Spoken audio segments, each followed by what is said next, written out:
চট্টগ্রামের জলাবদ্ধতা নিরসনে প্রয়োজন সেবা সংস্থাগুলোর সমন্বয়, মন্তব্য চশিক মেয়রের। এবং চট্টগ্রামে একাদশ শ্রেণীতে অনলাইনে ভর্তির আবেদন শুরু।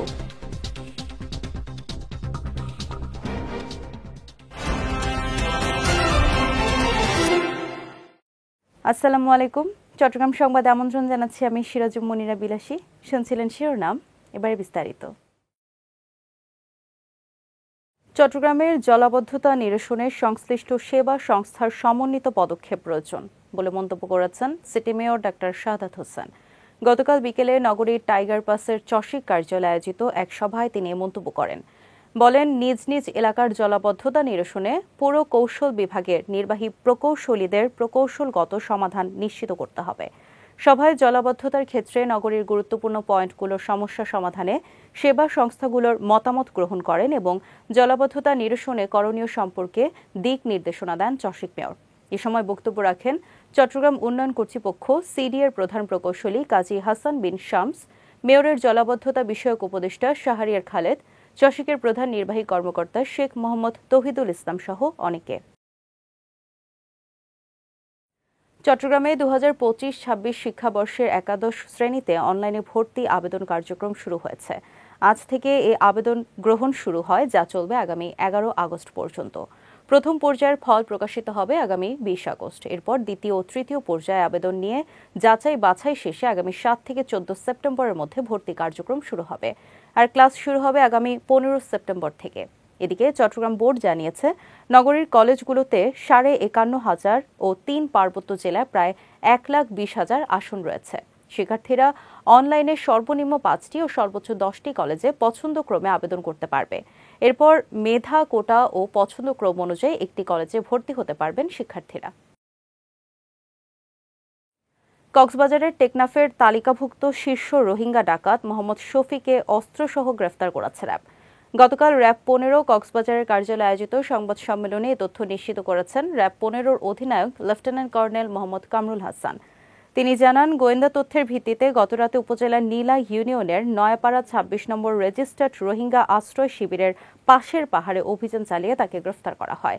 এ সময় অভিযানস্থল থেকে একটি ওয়ান শুটার গান, 2টি একনলা বন্দুক, একটি এলজি, 10টি অ্যান্টি পার্সোনাল মাইন, 10টি ডেটোনেটর, 50টি রাইফেলের গুলি, 3টি গ্রেনেড ও 769 গ্রাম ক্রিস্টাল ম্যাথ জব্দ করা হয়।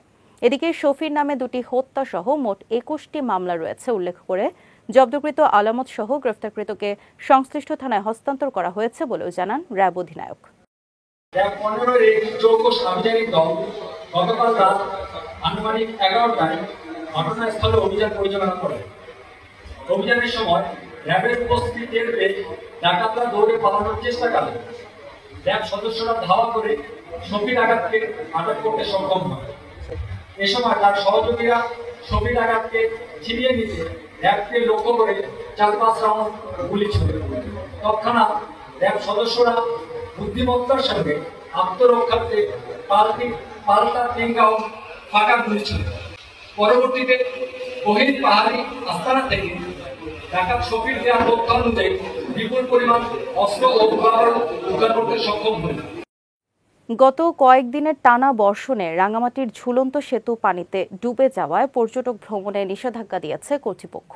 সকালে বিষয়টি নিশ্চিত করেছেন রাঙামাটি পর্যটন কর্পোরেশনের ব্যবস্থাপক আলোক বিকাশ চাকমা।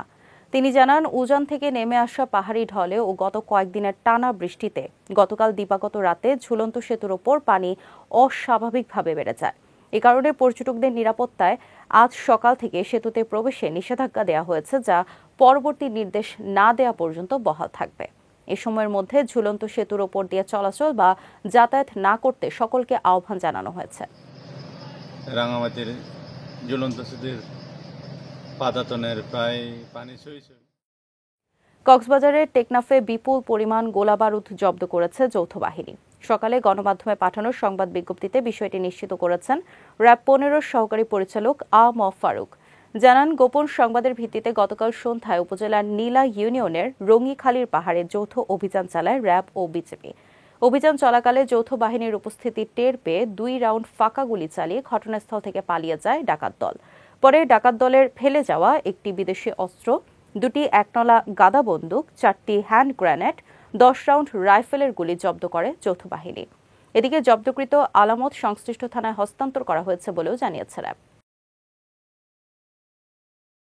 কক্সবাজারে একটি অবৈধ আর্টিসানাল ট্রলিং বোট সহ 9 জেলেকে আটক করেছে কোস্টগার্ড। গতকাল বিষয়টি নিশ্চিত করেছেন কোস্টগার্ডের মিডিয়া কর্মকর্তা লেফটেন্যান্ট কমান্ডার সিয়ামুল হক। তিনি জানান, গোপন সংবাদের ভিত্তিতে কক্সবাজার সদর থানার ফিশারি ঘাট সংলগ্ন এলাকায় অভিযান চালিয়ে ট্রলিং বোট সহ জেলেদের আটক করা হয়। এই সময় চট্টগ্রাম সামুদ্রিক মৎস্য অধিদপ্তরের পরিদর্শকের উপস্থিতিতে ট্রলিং বোট থেকে ট্রলিং সরঞ্জাম অপসারণ ও বোটে থাকা দুটি ট্রলিং জাল বিনষ্ট করে কোস্টগার্ড। পরে বোট মালিক পক্ষের কাছ থেকে 2 লাখ টাকা জরিমানা আদায় করে বোট ও জেলেদের ছেড়ে দেওয়া হয়। কক্সবাজারের কুতুবদিয়ায় আইনশৃঙ্খলা রক্ষা ও অপরাধ প্রতিরোধে ভ্রাম্যমাণ আদালত পরিচালনা করা হয়েছে। গতকাল সন্ধ্যা থেকে রাত পর্যন্ত উপজেলার কৈয়ার বিল ও দক্ষিণ ধুরুং এলাকায় এই অভিযান চালানো হয়। এ সময় 10টি মামলায় 26,000 টাকা অর্থদণ্ড দেন নির্বাহী ম্যাজিস্ট্রেট সাদাত হোসেন। অভিযানে কুতুবদিয়া থানার ভারপ্রাপ্ত কর্মকর্তা মোহাম্মদ আরমান হোসেন সহ পুলিশের একটি দল উপস্থিত ছিল। কক্সবাজারের উখিয়া মেরিন ড্রাইভ সড়কের পাশের পরিবেশ সংরক্ষণ এলাকা ইসিএকে ঘিরে ঝাউবন কেটে অবৈধভাবে কটেজ ও রেস্টুরেন্ট নির্মাণের অভিযোগ উঠেছে। স্থানীয়দের অভিযোগ, পরিবেশ অধিদপ্তরের কোনো অনুমোদন ছাড়াই প্রায় 3 মাস ধরে জেলা প্রশাসনের নাম ব্যবহার করে ইনানী সৈকতের ঝাউবন দখল করে এসব স্থাপনা তৈরি করা হচ্ছে। হাইকোর্টের নির্দেশনা অনুসারে 2011 সালে কক্সবাজার সৈকতে স্থায়ী বা ক্ষতিকর অস্থায়ী স্থাপনা নিষিদ্ধ হলেও তা মানা হচ্ছে না বলেও অভিযোগ রয়েছে স্থানীয়দের। এদিকে পর্যটকদের চলাচলে বাধা এবং পরিবেশ বিপর্যয়ের আশঙ্কায় বিষয়টি নিয়ে উদ্বেগ জানিয়েছে পরিবেশবাদী সংগঠনগুলো। অন্যদিকে অবৈধ স্থাপনা উচ্ছেদে দ্রুত অভিযান চালানোর আশ্বাস দিয়েছেন উখিয়ার উপজেলা নির্বাহী কর্মকর্তা মোহাম্মদ কামরুল হোসেন চৌধুরী। রেস্টুরেন্ট, হোটেল, মুডেল জুন করে ওখানে অবৈধভাবে দখল করে রেখেছে, সেটা অবৈধ। এগুলোকে অবশ্যই উচ্ছেদ করে এলাকাভুক্ত এলাকায় অবৈধ যারা দখলদার আছে তাদের বিরুদ্ধেও আমাদের কন্টিনিউয়াস অভিযান চলমান আছে। এছাড়া আপনারা জানেন ইসি এলাকার আশেপাশে কিছু খাস জায়গা আমাদের সরকারের খাস খতিয়ানের রয়েছে। এই খাস খতিয়ানগুলা যাতে আমরা দখলমুক্ত রাখতে পারি, আমাদের লোকাল অ্যাডমিনিস্ট্রেশন থেকে উখিয়ার অংশ করেছে। চট্টগ্রামে প্রাথমিক বৃত্তি পরীক্ষার পরিপত্র বাতিল করে বেসরকারি শিক্ষা প্রতিষ্ঠানগুলোর শিক্ষার্থীদের অংশগ্রহণ পুনর্বহালের দাবিতে মানববন্ধন করেছে বাংলাদেশ কিন্ডারগার্টেন ঐক্য পরিষদ, কিন্ডারগার্টেন ও সমমানের শিক্ষা প্রতিষ্ঠানগুলো। সকালে চট্টগ্রাম প্রেস ক্লাবের সামনে এর আয়োজন করা হয়। মানববন্ধনে বক্তারা কিন্ডারগার্টেন ও সমমানের শিক্ষা প্রতিষ্ঠানগুলোর 5ম শ্রেণীর শিক্ষার্থীদের সরকারি প্রাথমিক বৃত্তি পরীক্ষার তালিকা থেকে বাদ পরিপত্র জারি করার প্রতিবাদ জানায়। এ সময় শিক্ষাক্ষেত্রে এমন বৈষম্য ভবিষ্যৎ প্রজন্মের ওপর নেতিবাচক প্রভাব ফেলবে উল্লেখ করে বাদ পড়া শিক্ষার্থীদের নাম অন্তর্ভুক্ত করে পুনরায় পরিপত্র ঘোষণা করা না হলে বৃহত্তর আন্দোলনের হুঁশিয়ারি দেন আন্দোলনকারীরা। চট্টগ্রাম বিভাগীয় সভাপতি লায়ন মোহাম্মদ কবিরুল ইসলামের সভাপতিত্বে ও সাধারণ সম্পাদিকা লায়ন লুবনা হুমায়ুন সুমির সঞ্চালনায় মানববন্ধনে কেন্দ্রীয় ভাইস চেয়ারম্যান MKM নুরুল বশর সহ অন্যান্যরা উপস্থিত ছিলেন। লায়ন্স ক্লাব অব চিটাগাং মুনলাইটের উদ্যোগে চট্টগ্রাম নগরের শেরশাহ কলোনি ডাক্তার মাজহারুল হক হাই স্কুলে সেবা কার্যক্রম অনুষ্ঠিত হয়েছে। গতকাল অনুষ্ঠিত এই আয়োজনে শিক্ষার্থীদের চক্ষু ও স্বাস্থ্য পরীক্ষা, ডেঙ্গু সচেতনতামূলক বক্তব্য, লিফলেট বিতরণ এবং বৃক্ষরোপণ কর্মসূচি গ্রহণ করা হয়। Club president lion Kazi Abu তৈয়বের সভাপতিত্বে অনুষ্ঠানে জেলা governor lion Mosle Uddin Ahmed Apu, club secretary lion Nishi Akter, service chairperson lion Hossain Mahmud Roni, cabinet secretary lion Abu Morshed সহ অনেকে উপস্থিত ছিলেন।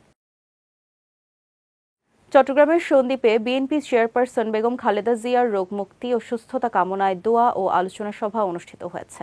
গতকাল উপজেলার মগধরা আমতলী বাজারের 6 নম্বর ওয়ার্ডে মগধরা ইউনিয়ন জাতীয়তাবাদী প্রবাসী ফোরামের উদ্যোগে এর আয়োজন করা হয়। ফোরামের পরিচালনা কমিটির সদস্য আজিজুর রহমানের সভাপতিত্বে সভায় মগধরা ইউনিয়ন বিএনপির সাধারণ সম্পাদক আলমগীর হোসেন, ইউনিয়ন বিএনপির 1 নম্বর সদস্য সোলেমান বাদশা সহ অনেকে উপস্থিত ছিলেন। দীর্ঘ ১৭ বছর পর চট্টগ্রাম বন্দর কর্মকর্তা ও কর্মচারীদের দ্বারা পরিচালিত চট্টগ্রাম বন্দর রিপাবলিক ক্লাবের নির্বাচন আগামীকাল অনুষ্ঠিত হবে। এ উপলক্ষে উৎসব মুখর পরিবেশে প্রচারণায় ব্যস্ত সময় পার করছেন প্রার্থীরা। যুগ্ম সম্পাদক প্রার্থী মনির উদ্দিন তার প্রতীক ক্রেন মার্কা নিয়ে প্রচারণা চালাচ্ছেন। এবার মোট ২০টি পদে ৫৭ জন প্রার্থী প্রতিদ্বন্দ্বিতা করছেন। নির্বাচনে মোট ১,৪৮৫ জন ভোটার তাদের ভোটাধিকার প্রয়োগ করবেন। চট্টগ্রাম সংবাদ শেষ করার আগে শিরোনামগুলো দেখে নিচ্ছি আরও একবার।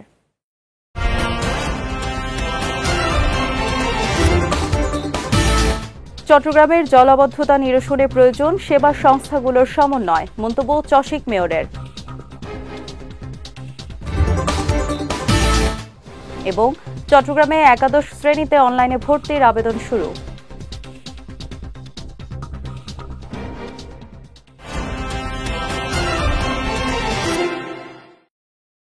চট্টগ্রাম সংবাদ শেষে আজকের মতো আমি সিরাজুম মুনিরা বিলাসী আপনাদের কাছ থেকে বিদায় নিচ্ছি।